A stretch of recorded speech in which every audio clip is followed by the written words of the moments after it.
আজ মা মেয়ের হেসেলে থাকছে অন্য ধরনের এক মাশরুম রেসিপি। নমস্কার, আমি পালকের মা। আজ থাকছে মাশরুমের নতুন এক ভিডিও।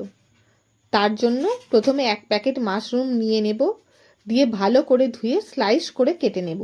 এবার অন্য একটা পাত্রে গোল করে কাটা গাজর, কিউব করে রাখা পেঁয়াজ, ক্যাপসিকাম আর টমেটো আর লম্বা করে কেটে রাখা পেঁয়াজ পাতা, কুচিয়ে রাখা লঙ্কার অল্প আদা কুচিয়ে রেখে দিতে হবে। এবার একটা কড়াইয়ে কিছুটা গোলমরিচ, কিছুটা গোটা জিরে আর অল্প গোটা ধনে ভালো করে শুকনো খোলায় ভেজে গুঁড়িয়ে রেখে দিতে হবে।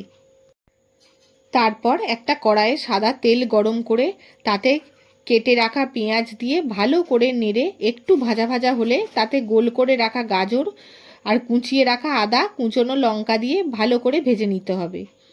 এরকম ভাজা ভাজা হয়ে এলে তাতে ক্যাপসিকামটা দিয়ে একটু নেড়েচেড়ে কুচনো টমেটোটা দিয়ে দিতে হবে। তারপর তাতে মাশরুমগুলো দিয়ে ভালো করে কষিয়ে নিতে হবে। এবার কষানো হয়ে গেলে তাতে হলুদ গুঁড়ো, 1 চামচ জিরে গুঁড়ো আর অল্প লঙ্কার গুঁড়ো দিয়ে ভালো করে মিশিয়ে নেব।